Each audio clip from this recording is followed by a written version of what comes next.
These units are made in China by Midea for Big Wall Enterprises, and the units can be purchased on their website or at hardware stores such as Ace Hardware and Do It Best.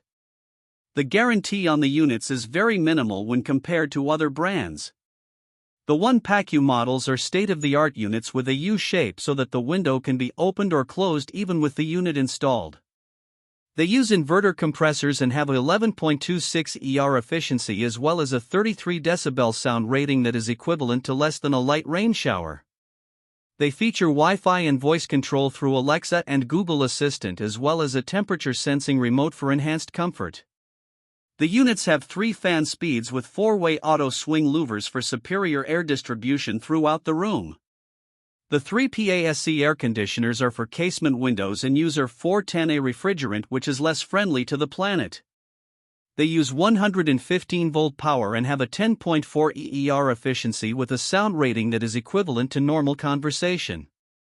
The 5-pack air conditioners have all of the standard features for a basic window AC, while the 1 PAWFC models have a sleek flat panel look to them. The 4 PACH models include supplemental electric heat for year-round comfort. For reviews of all of the brands and a head-to-head comparison tool, check out HvacRepairGuy.com and shop for all of your HVAC needs in our Amazon store. You can also get cash back on your HVAC purchases when you sign up for Rakuten. When you use the link, HVAC Repair Guy will earn a fee that costs you nothing, and you can get coupons for major discounts on all of your HVAC purchases.